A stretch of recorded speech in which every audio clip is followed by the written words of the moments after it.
roteiro é uma poesia de um revolucionário português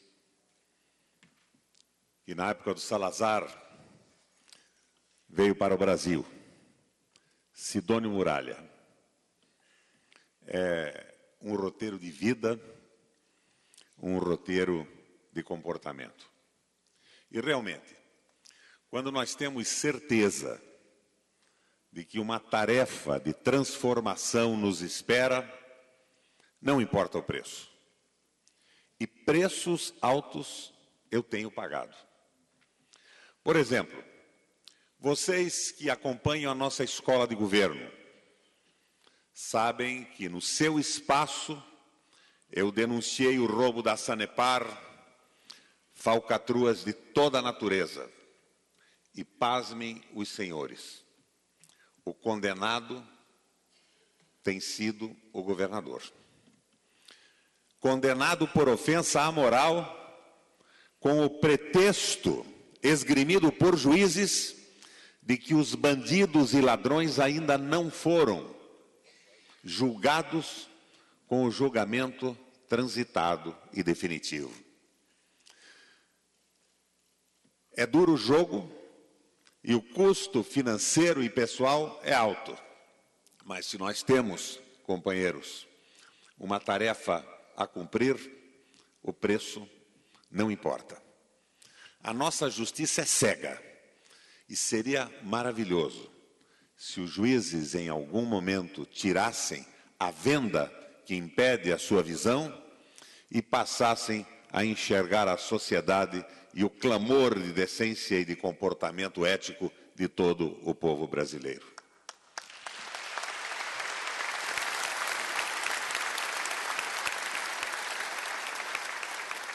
Eu os chamei de companheiros. Companheiros é uma palavra que vem do latim, do italiano. Compane.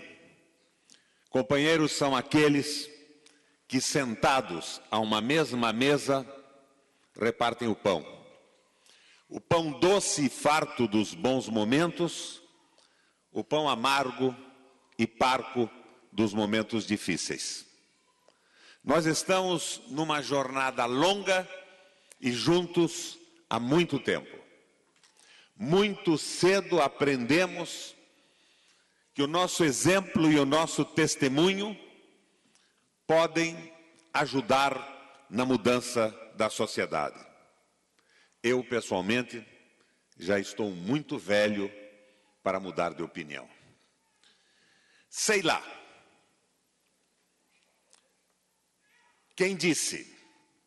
Mas alguém disse que a vida é feita de escolhas. Fiz as minhas.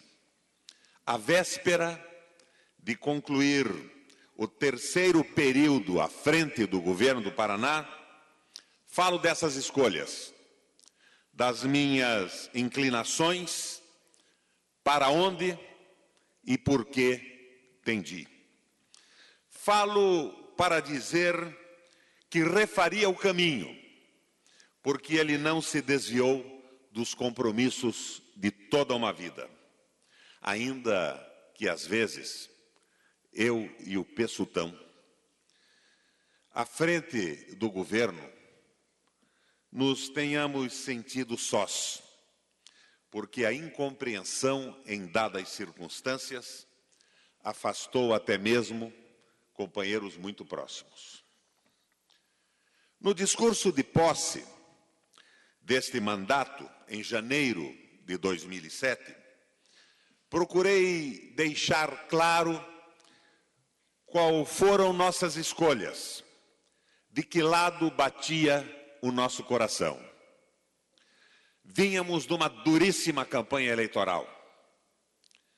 Talvez a mais impiedosa, desrespeitosa, feroz de todas as campanhas havidas no Paraná contra um candidato. Todos os interesses estorvados, todos os negócios malogrados, os senhores do pedágio, os mascates dos transgênicos, os defensores dos contratos lesivos ao Estado, os cavaleiros das privatizações, os bingueiros, a nobre casta das sinecuras e mamatas, aboletaram-se na mesma frente. É claro, com a sempre prestimosa colaboração da mídia. Afinal, como defendeu dias passados a presidente da Associação Nacional dos Jornais, Judite Brito, já que a oposição brasileira está profundamente fragilizada, os meios de comunicação estão fazendo a posição oposicionista. Abstraído o mal português, eis aí uma sincera confissão. Mas vencemos e radicalizamos os nossos compromissos com aqueles que seriam vitimados pela recidiva neoliberal no caso de nosso insucesso. Um governo de esquerda, fortemente, emocionalmente enraizado nas classes populares, desvinculado do grande capital, na contraonda dos preceitos, regras e imposições do mercado. Um governo na contramão do triunfalismo da globalização. Foi o que fizemos. Na primeira metade do mandato, de 2003 a 2006, refundamos o Estado, restaurando a sua capacidade de planejar, investir. Colocamos a administração pública novamente de pé, reequilibramos as finanças, cancelamos contratos imorais, recuperamos as empresas estatais e demos início a um fantástico programa de ações e de obras. Na segunda metade, consolidamos as transformações, como a seguir vamos demonstrar. Quem tem coração para ver, que veja. Quem não tiver a alma nublada pelo preconceito, pelo rancor, pela má-fé ou pela burrice mesmo, que ao menos testemunhe. Estão aí os 44 hospitais. Nunca, ao longo da existência do Paraná, o Estado construiu um único hospital público de porte. Há 50 anos e mais, construíram-se hospitais para atender doenças mentais e hanseníase.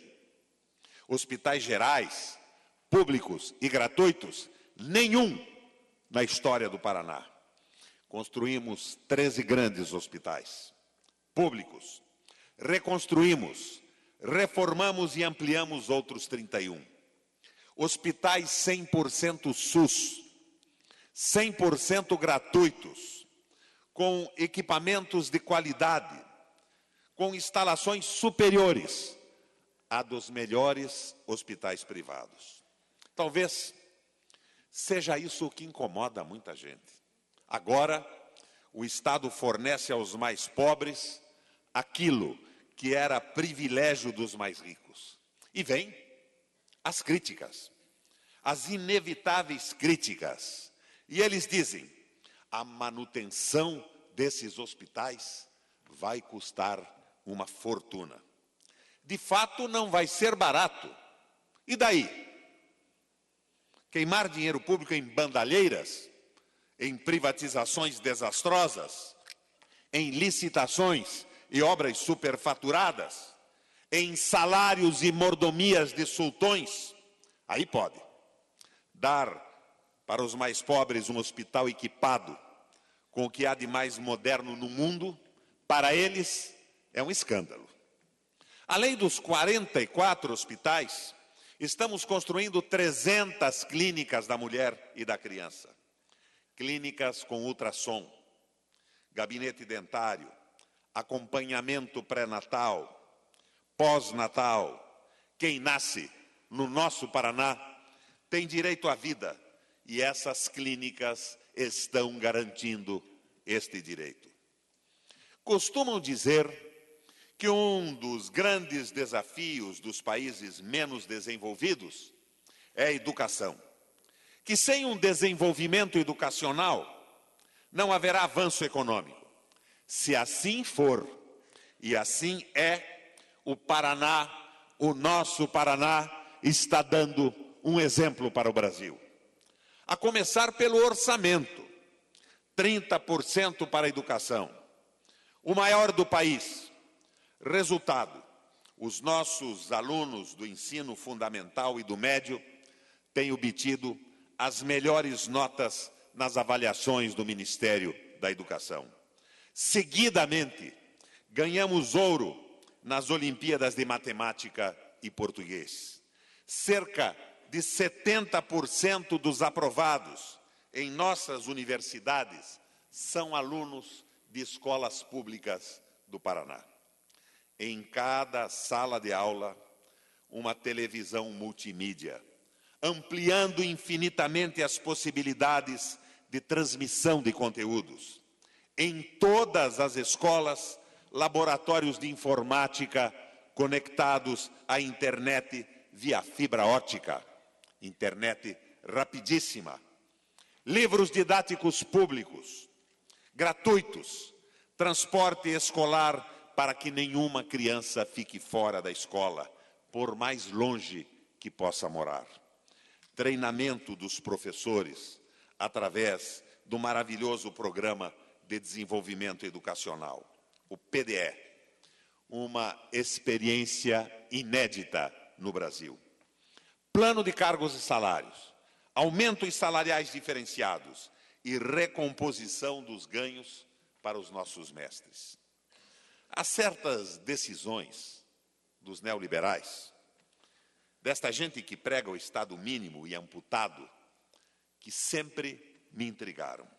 Por exemplo, por que acabaram com os colégios agrícolas em um Estado que tem raízes agropecuárias tão fortes como o nosso Paraná?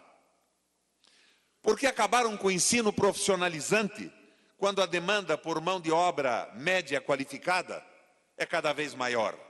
E quando a desqualificação profissional dos jovens é um dos fatores do aumento da marginalização de nossa juventude? Ah, sim, acabaram também com a alegria dos estudantes e das escolas. Acabaram com os jogos colegiais, com as feiras de ciência. Agora, aí estão os colégios agrícolas de volta. Está novamente aí o ensino profissional, com dezenas de milhares de alunos e mais de 40 opções de cursos. E os jogos colegiais, os festivais de arte e de ciências alegram e educam as nossas crianças. Seja em relação ao conteúdo, seja em relação às instalações e equipamentos, as nossas escolas públicas nada devem às escolas particulares. Pelo contrário, estas devem sim às escolas públicas do nosso Paraná. Às vezes, tenho a impressão que isto também aborrece algumas pessoas. Além de hospitais públicos, com a qualidade dos melhores hospitais privados, também a escola pública com qualidade das caríssimas escolas particulares os aborrecem. Eles pensam, esses pobres estão se achando. Parecem contrariados com tantos investimentos em educação e saúde. Afinal, eles queriam ver tudo isso privatizado e os pobres que explodissem. Existe uma outra estatística do passado que também me intriga. As estatísticas dos empregos formais, com carteira assinada. Vejam, nos 8 anos que nos antecederam, foram criados no estado do Paraná 38 mil empregos com carteira assinada. Nos 7 anos do meu governo e do Pessutti, 7 anos e 3 meses, já são mais de 773 mil novos empregos com carteira assinada. Não há mágica.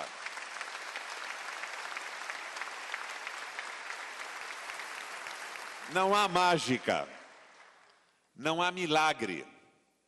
Trata-se de uma escolha. Em vez de privilegiar as multinacionais que engoliram bilhões de dólares do dinheiro público e poucos empregos geraram, optamos por incentivar as empresas paranaenses e brasileiras, especialmente as pequenas e médias, cortando impostos, dando incentivos, trocando impostos por empregos. E deixamos de atrair grandes investimentos multinacionais, mas sem cometer a insensatez de cobri-los com benesses, imunidades e outras manifestações de estultícia, sabugice colonial. As multinacionais vieram dentro das regras a que se sujeitam todas as empresas paranaenses e brasileiras. Por isso, quando vejo esses rapazes dourados, com muita panca e pouco tutano, liderando a tentativa de volta daquela gente que desgraçou o Paraná, perco o sono e a paciência. Vamos de novo à comparação.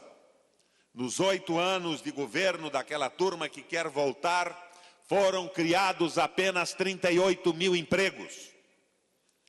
Em 7 anos de nosso governo, mais de 673 empregos formais, com carteira assinada.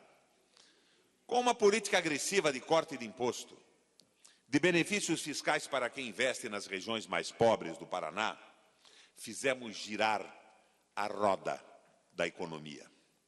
O seu círculo virtuoso de mais produção, mais consumo, mais empregos, mais salários e mais renda. Se de um lado buscamos aumentar fortemente a oferta de emprego, porque o emprego e o salário são a fonte de vida e dignificam todo ser humano, de outro lado, socorremos aqueles que a selvageria neoliberal empurrou para além da linha da pobreza. Daí programas como a Luz Fraterna, Leite das Crianças, Tarifa Social da Água, que agora deixam de ser política do nosso governo e, com o apoio da Assembleia Legislativa, passam a se transformar em definitivas políticas de Estado. Queremos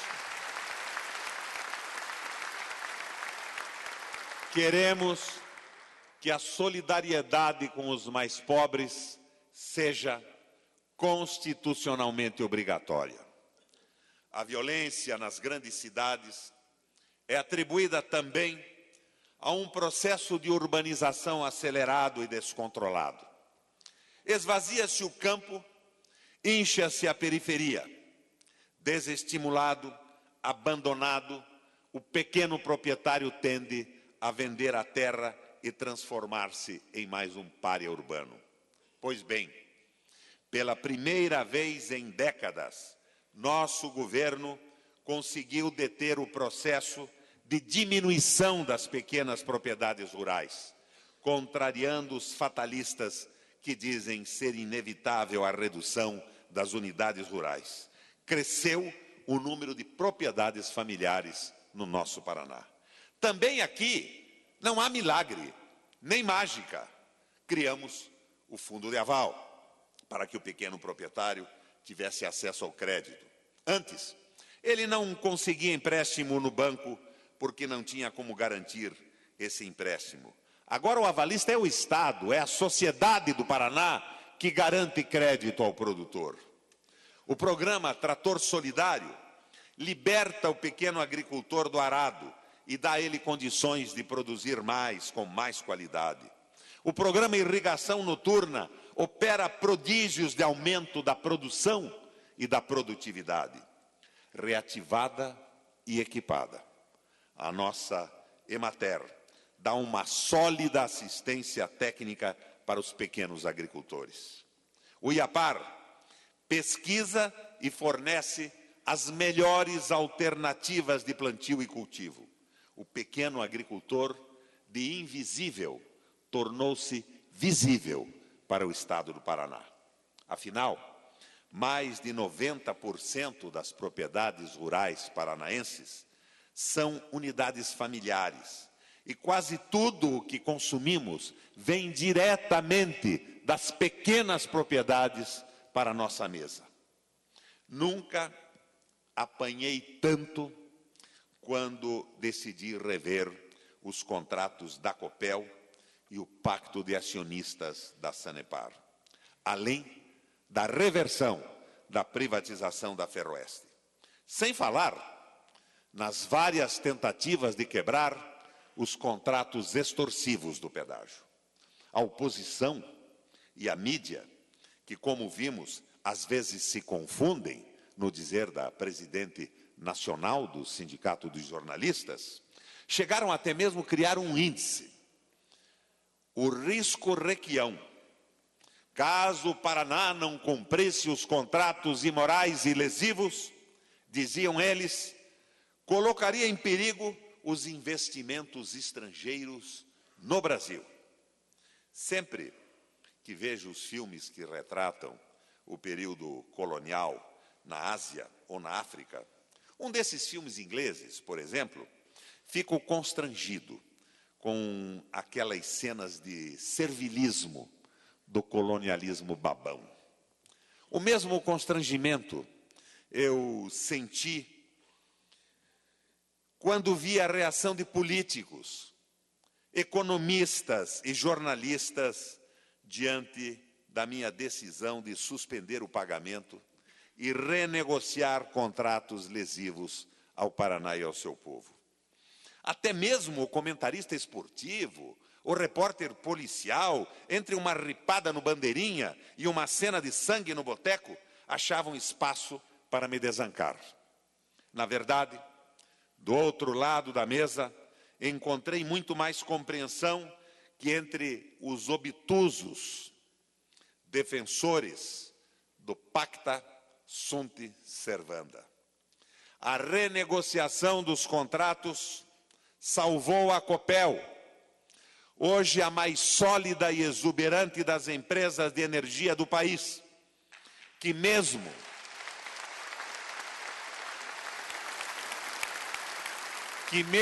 praticando a tarifa mais baixa do Brasil, fecha mais outro balanço com lucro acima do R$ 1 bilhão. Se os contratos não fossem revistos, se o governo não tivesse enfrentado a mídia e os entreguistas, a nossa Copel não teria sobrevivido.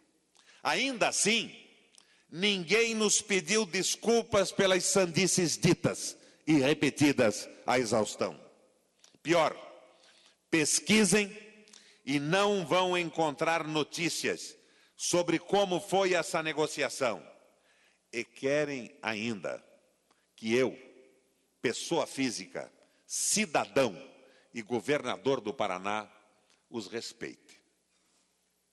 E querem ainda que eu, pessoa física, cidadão e governador do Paraná, os respeite.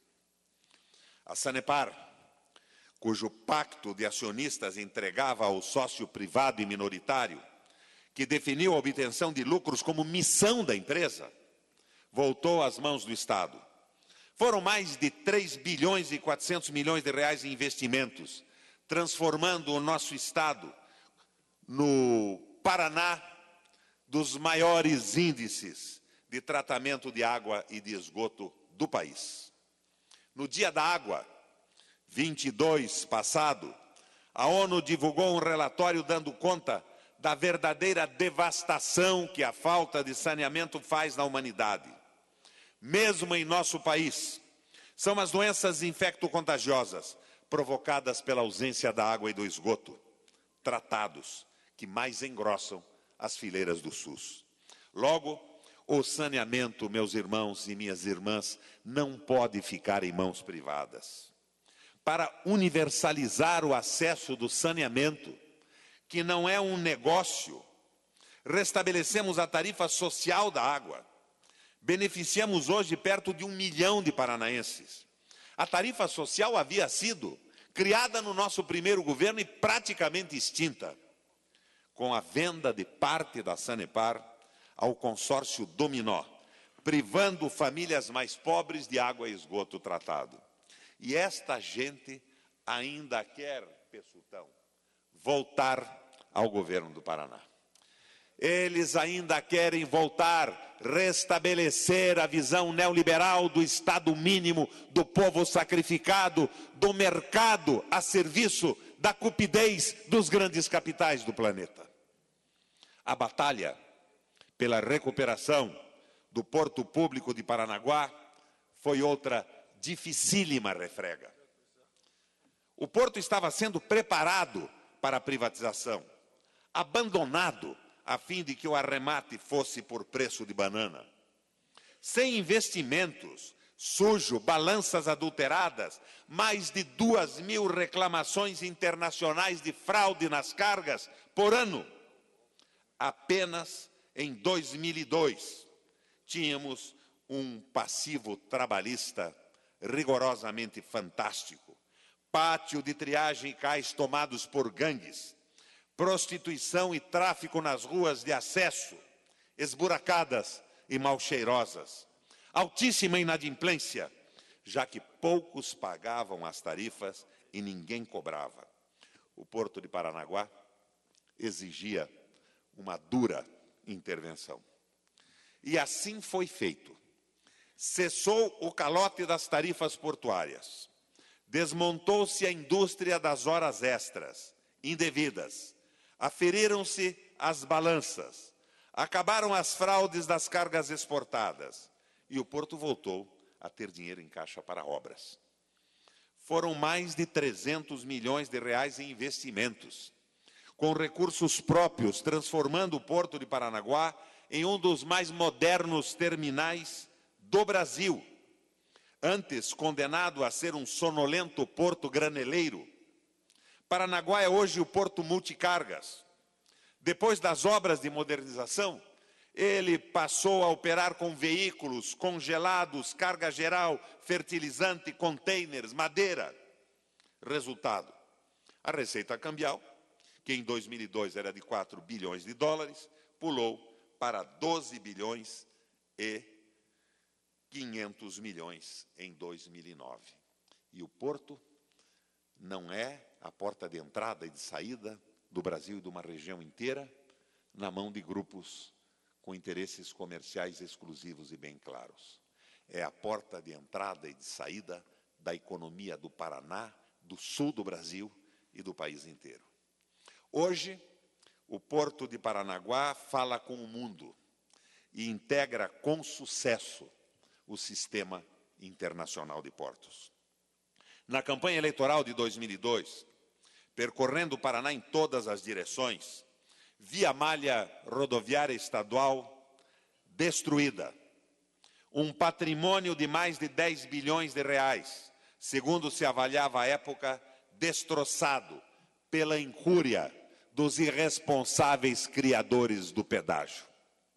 Sem cobrar pedágio, sem recorrer a financiamentos, com dinheiro próprio, o dinheiro que antes era surrupiado do Detran, reconstruímos as nossas estradas, duplicamos trechos críticos como Cascavel, Toledo, Maringá, Paissandu, a Carlos Strasser em Londrina, iniciamos a pavimentação da estrada do Cerne, mais de 8.000 quilômetros de estradas recuperadas, praticamente toda a malha estadual. Patrulhas rodoviárias trabalham incessantemente em todo o Paraná, na manutenção das estradas rurais. Construímos mais de 600 pontes, viadutos, trincheiras. Refizemos boa parte dos aeroportos municipais. Vocês lembram que uma das primeiras providências do nosso governo foi cancelar os contratos de informática, contratos suspeitos, superfaturados, desnecessários, na ordem de 450 milhões de reais. centenas de milhões de reais, então, jogados pelo ralo, enquanto a empresa pública de informática, a nossa Celepar, permanecia desprestigiada, à margem. Quando falei em cancelar contratos, aterrorizaram-nos, prevendo o caos no Paraná. Os contratos foram eliminados. A Celepar assumiu o trabalho e tudo funcionou perfeitamente bem. Hoje, a Celepar é um exemplo em que se espelha a informática pública de todo o país. Reequipada, com novas instalações, rompendo as amarras com o software proprietário e adotando o software livre, a Celepar é um dos esteios para que tenhamos um governo transparente, eficiente, moderno e democrático. O nosso Paraná hoje é o estado que mais investe na educação pública superior. Não é constitucionalmente de nossa responsabilidade, mas assumimos a tarefa. São mais de 85 mil alunos, 7 mil professores e 9 mil funcionários em 6 universidades. A qualidade do nosso ensino é testada e reconhecida nos exames nacionais de avaliação. O programa Universidades Sem Fronteiras revela o quanto as nossas universidades estão vinculadas à realidade paranaense. É o maior programa de extensão universitária do país, presente em 280 municípios, apoiando a agricultura familiar, a pecuária leiteira, a pequena indústria, os pequenos negócios, a educação. São os nossos alunos e professores solidários na construção de uma vida melhor. Em nosso governo, já investimos mais de 6 bilhões de reais no ensino superior público, em ciência e tecnologia. É o nosso Paraná construindo um chão extraordinariamente firme para o desenvolvimento. Nos dias que correm, não é uma tarefa tão fácil, tão simples assim, cuidar da segurança pública. É provável que este seja o setor mais sensível da administração, o mais sujeito a críticas, mesmo porque todos se julgam especialistas em segurança. Também aqui, um duro trabalho de reconstrução. Compra de veículos, helicópteros, barcos, aviões, armas, equipamentos de comunicação e de segurança, implantação do geoprocessamento, o mapa do crime, cursos de capacitação e melhorias salariais. Contratação de 6.500 homens e agora abertura de concurso público para a contratação de mais 2.500 policiais. Nunca as polícias militar e civil tiveram uma renovação de equipamentos tão grande assim. E nunca se contratou tantos novos policiais como em nosso governo. No entanto, bastam as manchetes do final de semana para se passar a falsa ideia da ineficiência do trabalho policial. Procuramos estabelecer o conceito de polícia comunitária, com o Projeto Povo, a patrulha escolar, a patrulha rural e o bombeiro comunitário. Uma polícia mais próxima das pessoas, integrada à vida, para vigiar as fronteiras e coibir o tráfico de drogas e armas, criamos a Força Alfa. A Força Samurai e o Serviço 181 fazem um duro combate às drogas. Hoje, o Paraná é um dos estados campeões na apreensão de drogas e desbaratamento de quadrilhas de traficantes. Mas quando vejo as estatísticas do IPEA sobre o desemprego entre jovens, pergunto até que ponto a nossa política de segurança terá êxito. De 87 a 2007, o desemprego entre jovens de 16 a 20 anos avança de 7% para 20%. E o desemprego entre jovens de 21 a 29 anos avança de 5% a 11%. Sem trabalho, sem esperança e sem perspectiva de vida, o jovem é presa fácil do tráfico, das quadrilhas, do crime organizado. Prestem atenção a este número. Quando assumimos, o Paraná enfrentava uma crise de vaga nas penitenciárias. As delegacias estavam lotadas de presos. Decidi, então, construir 12 penitenciárias para resolver esse problema. E pensava eu que resolveria isso por 30 anos, por 20 anos, pelo menos. Pois bem, as 12 penitenciárias já foram construídas, 3 estão projetadas e em construção, estão todas lotadas. As delegacias continuam com excesso de presos. E, até o final do ano, as penitenciárias prontas estarão também ocupadas. E, logo em seguida, tantas quanto possamos construir estarão lotadas. A segurança pública não é mais uma tarefa só da polícia. É do governo federal, é da mudança do modelo econômico, é da unidade da sociedade inteira no combate à marginalização e ao abandono da juventude. Porque, pasmem os senhores, as mortes propagandeadas pela mídia a cada fim de semana ocorrem fundamentalmente nos bairros mais pobres e entre os nossos jovens meninos e meninas.